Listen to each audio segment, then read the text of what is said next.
السلام على رسولنا محمد وعلى آله وصحبه أجمعين. أيها الإخوة، ما زلنا نتكلم عن آثار السيئة التي حصل للمسلمين نتيجة غزوة أحد. غزوة أحد نتكلم عن هذا إن شاء الله. جماعتها هجاء أميرو تسا بحثا أوان سبب سبب نتيجة كبجة داويبون سونجي خرابي كهات سر مسلمان در حق حرب أحد دا تشتي كهات سر وان هجا جي خرابي ته دوام تكي يعني هجا خلاص نبونه قصاب هجا برن يعني حاشا بيجن قا كتيا خواري قصاب برن هجا جتين هركي برشاكي جيتك أمي أنا سابانا بخينن إن شاء الله لتشتكي جبير وانكن پیغمبر صلى الله عليه وسلم زعتكي بر مازن بو هنا كي مازن الدنيا ده هنا وقتی که درد و کلکی چید به همه چه مال خوفت شیرن دبی استنمه خلاص هاج ورا دولت و هاج ورا کلیت مال استنمه النظام از مرمایدی فقط ذات وقت پیغمبر ایمازن و تاریخ ده اینکه انسان وقتی پر هبونه یعنی اجد نه پیغمبر مازن دولت مازن عشیرت انسان و سلام وقتی که درد و کلکی چید مصیبت کی چید به زمان وان دا کیمانی حوال وان کریه لایوی کریه برای یعنی یکی کیمانی کریه و بلاکی هاتیه سر وان و ملت وان و قوم وان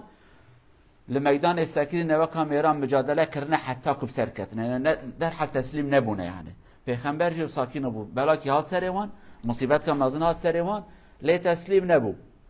هر مجادلة كر حتى جارك هادي سب سركتن و تشتي خوش كت دستوان يعني نتشو مال اخرونه نشت نكي مثلا مازن هنا چه مازن عشيره مازن دولته مازن قبيله مازن بارتيا تشتكي تي سريوان وهم دولت شو خلاص استنما كي دورن في عربي كي داجو براباجو پیغمبر نه نگو كي داجو براباجو از جار قدي بسكنم و از بورا بكارو خباطه هاني بكم ابيا تشتكي پر درسك مازن تدا يكو در حق پیغمبر خدا انبياء فهم بكن صلى الله عليه وسلم ذات كي تسليم نبو مجادله كر نگو ده هم وچتكن كيف وزانه از في كارو خباطه هاني بكم. ما حصل ايها الاخوه، قدم بعض الوفود عن النبي صلى الله عليه وسلم وقالوا للنبي صلى الله عليه وسلم لنا أقوام يحب أن يتعارفوا على الإسلام، هل يمكن أن تبعث لنا رجالا يعلمونهم الإسلام؟ فالرسول صلى الله عليه وسلم أرسل معهم 10 أشخاص علماء، وكل ما سنتكلم عنهم الآن كلهم من علماء الصحابة المسلمين ومعظمهم من أهل الصفة ومن كبار الصحابة الذين لديهم علم، فطلبوا من النبي أن يرسل معهم 10 من العلماء الصحابة حتى يعلموهم الإسلام ويدعو قومهم إلى الإسلام. فرسول صلى الله عليه وسلم أرسل معهم 10 من الأصحاب، وجعل في رواية يقول أحد أميرهم كان مرثد، وهناك رواية يقول عاصم ابن ثابت كان رئيس هؤلاء. وكان من عادة الرسول وهذا أمر إسلامي أن لا ترسل مجموعة إلا وتجعل لهم أمير الذي يدير أمرهم، ليس كلهم أمراء، وهذا ما ينقصنا اليوم. 50 واحد كلنا رؤساء كلنا أمراء، لا يوجد بيننا أحد يكون أمير مسؤول الذي يدير، هذا عيب. فالرسول أرسل إليهم 10 من الصحابة، سنرى ماذا حصل لهم. تشتكي شيبو قالوا جماعته قوم قبيلة كي جوانات بن عضل وقارة، قوم قبيلة عربية يعني منافي عم بيجنا بجمرة غريبتين يعني وكان نافي كردين مازني كي عشيرة هاتنش بيخنبرة قوتن والله قوم ما وابشكي إسلامي را نرم بونه ام تخوازن تهنا كي عالم بشيني برا جوانا إسلامي بيجن صحابيك بيخنبر تشانجي تب عالم بون تب زانا بون أبيكو حتى وي وقت قرآن كاتنا زبر كرنا أجبرن و به پیغمبر گل اقرابونه رونشنه و عاقل و انسان زانانه پیغمبر دی حبا جوان راشاند لی پیغمبر مازنه وانج گوت تم مازنه وانا سروکی وان رهبری وان عادت کشبیر وانکم الاسلام ایداج امرکی اسلامی يعني پیغمبر مدبی صلی الله علیه و سلم سیحب جی کدا چون انندک سیحب اوزیاتر یکی بکن ام بجن چاوش کردی خود بین چاوش مزان چاوش يعني یک برا چاوش هبه لغورا اسلام جرات بيجن امير ابيك امر ده هرن ورن ام بكن ام نكن ام رابن امر يعني يكك اورغانيزات ك عادتك پیغمبر ادبي صلى الله عليه وسلم جروبك تشوجي كده برا يك شاف وان يعني بشاف نبن انا دك 1000 حب هبره خبر ند يك برا خبر ده اما ايرو اف جمعتنا مع الاسف اخلاق وكلتنا ما يعني نمايه تشتكي تشد بيس حبرم تم مازنن تم هبره قرار ددن نا حيرته يكيت اخي امير تيجاكي رابيجي شفتي كليل دستة دا واوج طبعا نف ديكتاتوره تشترك اسلام بيجا ديكتاتورين فقط افيك ابي بيجا كون بيجن شي فكره تشيت بيجي شم بكن تمام ما قرار ده خلاص دوسك بينجي حب خبرتن برايك خبرته جار هيك خريب تيت خوازه بس خوازم تشتكي جوارا بيجم بمرا خبرده فلان كاس ام بيس حبم هر برداري بيس حبا چينا برايك بتاني خبردن مثلا دنوا كردا دا بي عادت جهه هنا كنت هنا عشيرتن مازنه عشيره فلان كاس مازنه عشيره وهنا كنت هنا بكردي جراد بين گندكيش گنده هاتي آواكرن گندكيش گنده يعني عشيرتنا يك جبر هاتي يك جور هاتي يك گشتنا صد مالن هر اكي جي هاتيه هر کس کی مازنكيه اوام گنده تخير دوان داتنا ها نابن تشتكي لورا مازنكي تنه اصل برو اگر کو سیستم تازه مزنه بلدیه هبه یا جو مختاره کی هبه مختار وان اداره بک سرچاوا لیک مختار تنبه دبه عالم کرداد اف مثلا دبه گندکیش گنده هاتیا و کرن گندکی به مازنن مازن تنه هر کس کی مازنه پیغمبر صلی الله علیه و سلم ویتش دیانت کرد گفت مازنه وان ته اورگانیزوان بکید گفت سرچاوا طبعا هؤلاء ذهبوا الى مكان يعرف بالرجيح فهؤلاء ذهبوا ولكن الذين أخذوهم كانوا لديهم نية خبيثة غايتهم أن ينتقموا من المسلمين قالوا لا نستطيع أن نهاجم على المدينة ولكن يمكن بحيل وبشكل من الأشكال أن نخرج بعض الصحابة من المدينة ونقضي عليهم فاستصرخوا عليهم وجمعوا الناس عليهم اجتمعوا عليهم وهؤلاء التجوا إلى مكان حصل بينهم الرمي بالنبل يعني بالسهام في النتيجة قتلوا 7 منهم قتلوهم بقى 3 فقالوا استسلموا نحن لا نعمل لكم شيئا فاستسلم هؤلاء 3 فبدأوا وسقوهم ربطوهم هكذا فقالوا هذا أول الخيانة قد أعدتمونا على أن لا تعملوا لنا شيئا مكروها ولكن خدعتمونا فأحدهم قال لن آتي معكم حاولوا لم يحاولوا قال لا آتي اقتلوني هنا فقتلوه بقى لديهم صحابيين فأخذوهم إلى مكة وباعوهم لأهل مكة هكذا انتقموا من المسلمين سنقرأ ماذا حصل لهؤلاء الذين أخذوهم إلى مكة وباعوهم لأهل مكة ماذا حصل لهم تشتي كتيبو أفان صحابي هاني چون جهة كي جراد بجن رجيح يعني تشولك جهة كي إنك عشرة عرب الوان درهنا ولا فانا در حال هما خيانتي كرن قالوا ملتي ورن عشرة ندا إيمان دلوان داتنا وقبيلنا وج إسلامي عاجسن توبون هاتن قال لك إنسان تفجي زانان وجهات نزيركن أفان صحابية فقيرة خوافت جهة كي دي حبل بنيتها كشتني بنيتها شرجيناتنا يعني تشكي زيدا بواناتنا وان حاصل بالتيرا أبت وان حفت حبا كشتن قو تسليم ببن وانا قوام تسليم نابن فهم كر خيانتي هي قوام شخاب ميراني ورن كشتني تشيترا يعني حفت حبا هات حفت حب شهيد كاتن جوان سي حدمان صوصتان قو حيرا ورن ام دنگي خناكن ايه وانا جو قو چارتن ام تسليم ببن تسليم بون چوا تسليمون وان قريدا شوا قريدان وانا قو والله ودرا واكر وحلال مكر كوا قو خيانتي المناكن ام تسليمون وچما ما قريدا قو هذا يك جمان قو اسبوع نايمه فردا ودا قو نايمه شخون ونهر خرابي كي بكن او الفرات تكن بكن ويكشتن وي صحابي الودا ويكشتن ده حدمان اوان هر دي دنيفان قبيله برن فروتن ملت مكه ملت مكه كيف دست وان كبج مسلمان عفونا كن لورا مسلمان ضرر كما زند ايوان وان مشركي كافر مكه وان هر دو صحابي هانه جي برن فروتن ملت مكه امي انا بيجن كا چهات سري وان هر دو صحابيه كوچونه لمكه هات نفروتانه طبعا الذين بقى في أيديهم أحد اسمه خبيب والآخر اسمه زيد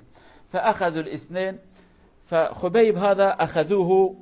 وهؤلاء الصحابة كلهم كانوا أبطال قتلوا بعض الرؤساء المشركين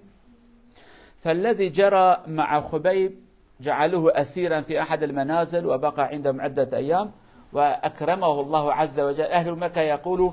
كنا نذهب إليه وهو في أحد المنازل يعني لا يوجد هناك نظام السجون فيقول كنا نرى عنده العنب وفي الطبيعة لا يوجد تمر في المكة ولكن كانوا يجدوا عنده العنب يأكل يعني بقى عندهم فأخذوه إلى المشنقة حتى يذبحوه يقتلوه هناك. والذي حصل قالوا هل تسمحون لي أن أركع ركعتين أصلي ركعتين؟ فسمحوا له، صلى ركعتين سنة، وهذا أصبح سنة بين المسلمين. كل من يؤخذ إلى المشنقة وإلى القتل، القتل الصبر يعني ليس بالتلقاء، تعال شوي شوي نعدمك.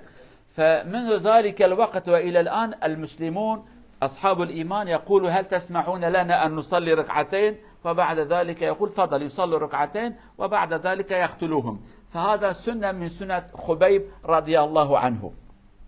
فحينما أرادوا أن يذبحوه أو يقتلوه سأله أبا سفيان قال أتحب أن يكون محمدا في مكانك الآن وأنت مرتاح في منزلك؟ قال لا والله لا أحب أن يصيبه شوكة وهو جالس في مكاني، فكيف أتمنى أن تقتل محمدا في مكاني؟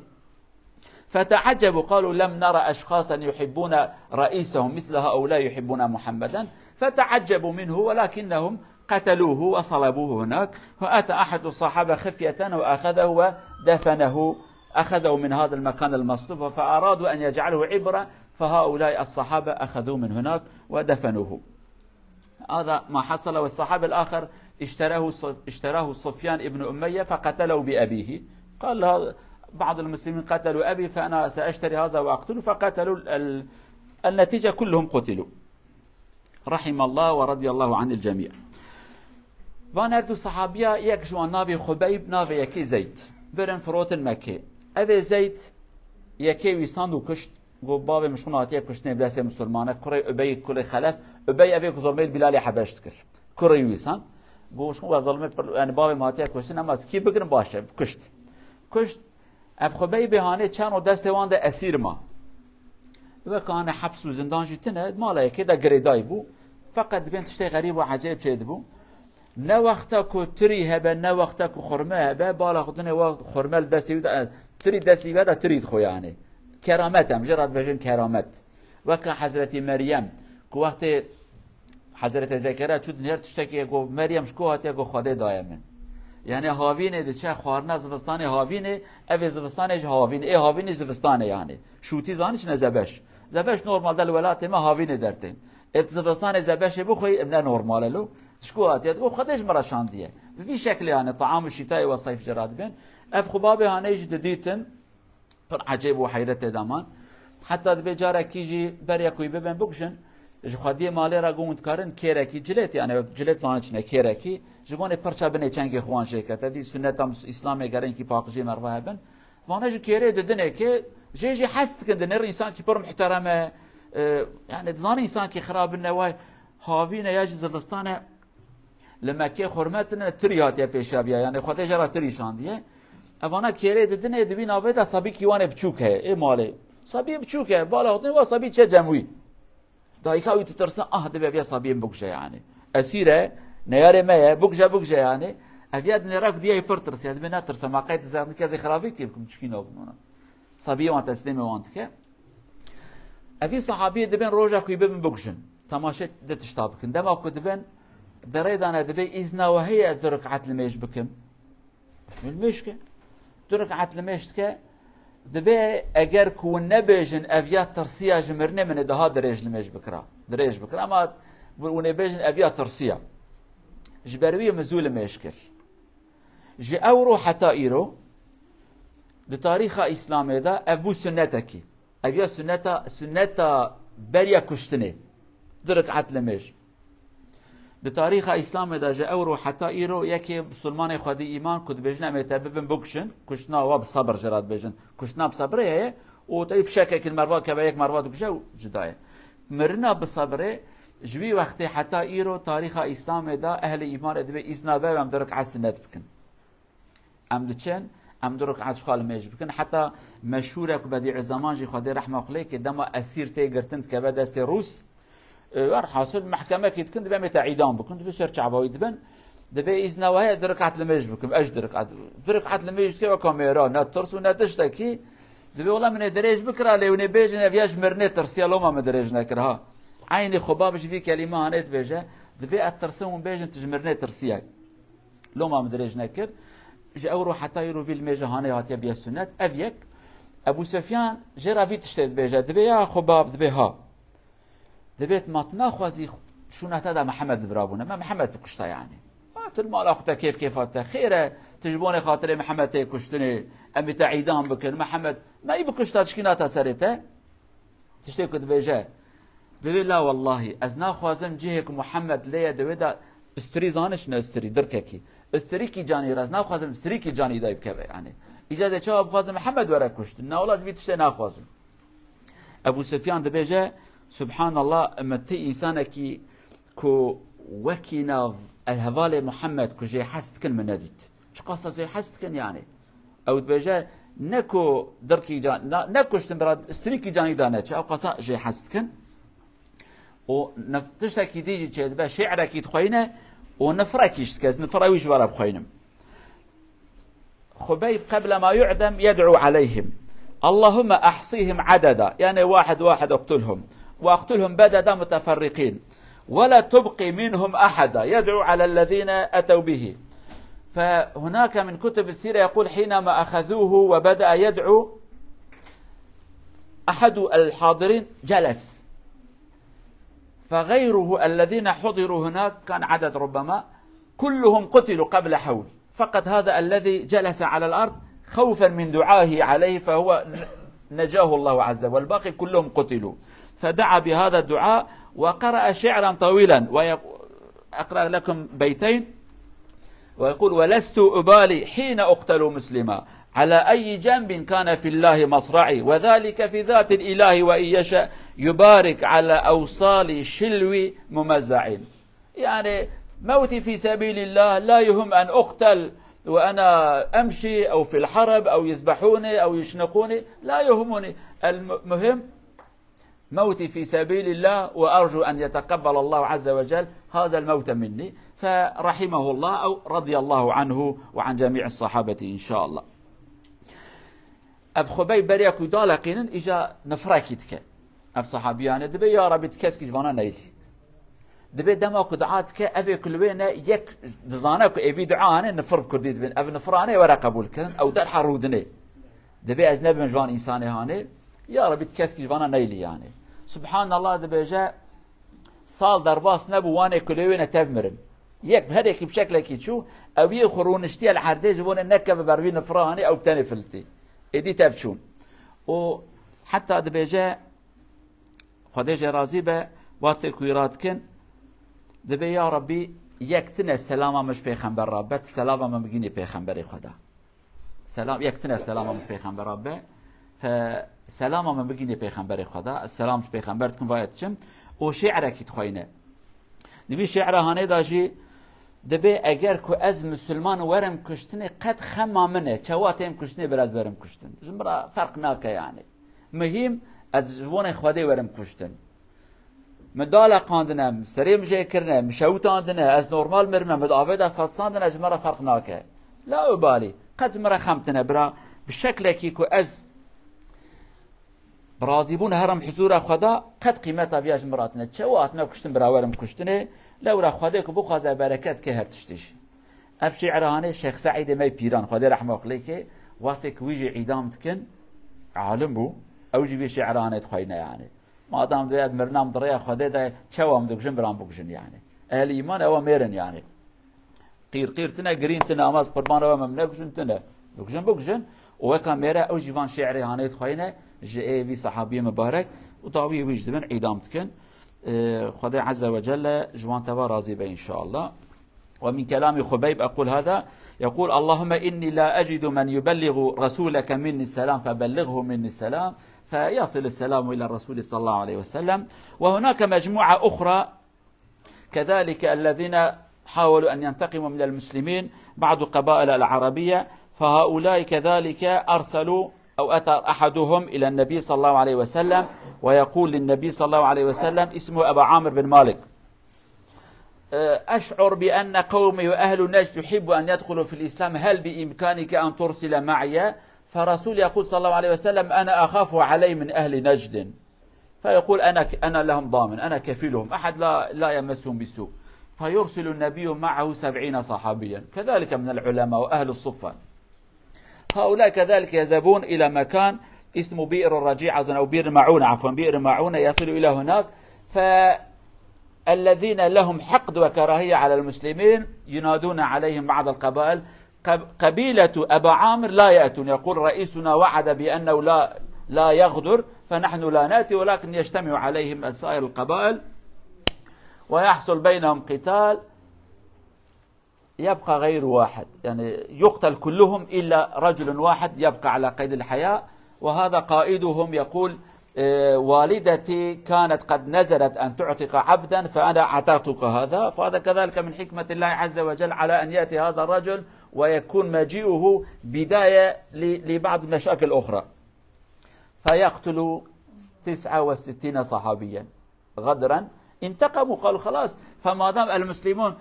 أصابهم ما أصابهم في أحد فمن السهل أن نهاجم عليهم، فلا يستطيعوا أن يهاجموا على المدينة، يخرجوهم من المدينة وفي الخارج يقضون عليهم، فقتلوا هؤلاء كذلك. يعني 10 بئر معونة، عفوا الرجيع، و70 بئر معونة، تقريبا 80 صحابي. وما أصاب المسلمين في أحد 70 صحابيا، أعظم من مصيبة الأحد. ولكن في أحد الصحابة دافعوا وقتلوا مثل الرجال، وهنا غدرا. الغدر أصعب على الإنسان. تشتيك تشيبو گروبك هاتيجي مازنا كي هات مدينش پیغمبر تكليف إسلام لكر، والله يعني جوابك تام ندا، فقط نگو ناجي. ليش پیغمبر قو والله إنكي قبيلة آلي مهنا ازان دكم اوج نرم بونه جا آلي إسلام ده. أوانا تف زمان كده بلاك چيبونه خبره پیغمبر تام جيتنك وانات نكشن، إذا خبرش مكيناتيه، يعني خبر جناتيه. في شكل هانه أبي إنسان پیغمبر أدبت بشینه براور الإسلام بیجن کبو مسلمان أجيب مسلمان. پیغمبر بیجه أتترسم قبيلة وان در خیانتیه بکن دبی نه از کفیل وانم کس که تشکی ناینه سر وان. ایجا في جاره پیغمبر هفته حب صحابیات شینه، هفته حب 9 عالم تفزانا وان هفته حب اسا چن جهه کی وانا جاره کادی قبيله وان در توپ تبن. قبیله او ظلام کاتیش پیغمبر گوتیه وان دگل میشینه قبیله اینا چالیکاری ناکد به مزنه سوز دایه گوتیه تشکیناک ام ناینه عیبه، يعني عدبری عادته کی عربا هبو مزنه وان سوزه کی بده حرمت اوید گرتن نتشکاندن. يعني والله ابيدي سالوان توبون بصدا انسان هاتن تبيجي هاتن و تيرو كبان والله هلا شيستو نيحب هاتن كشتن. هذا يكفلتي او جيبي اسير قرتن او اسير هاني أبيكو ملته توب كرو وروان بوجه حتى في خيانتي هاني جكر. الصحابية مكتوبة كجوانا شان عولي مكتوبة بيغمبر ورن بم الإسلامي أبي مازني هاني جكر أقول لي خيفيا بوجه شبارا رمح كيل بشتاي خست رمح وداري مرة بيدوجه البشتاي خست فردا آفت. أبي صحابية هاني جو فستوا رب الكعبة أسفلتي والله أزمهم شهيد. يعني أبيك لي خستي أدبي من بر مراكر معنا فستوا رب الكعبة تجي معنوي فرسكر بيقول أنا أزبوم شهيد أشي مش أهل جنته. سبحان الله داوي أفيا اجتهد بمسلمان إجا السرفي كلماني أو اجتهد بمسلمان ليه والله أبي صحابي جدبي دادوك جنو وفان شستوني حبي أنا شهيد كن أبي ماي أوجي فقير ودفلته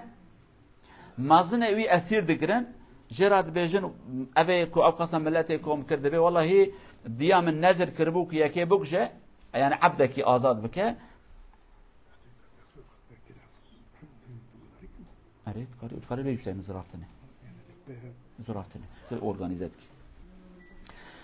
الصحابية هاني فقير ويدقنا جواني كبوكجن فقط مزني واند بيجا ديا من عبدك جرا آزاد بكرة أجت آزاد كم حكمة إخواتي جرا بيا بفلته ورا دريدا هنكي بروبلما قادني شايفك أمي أنا ويجي بيجن.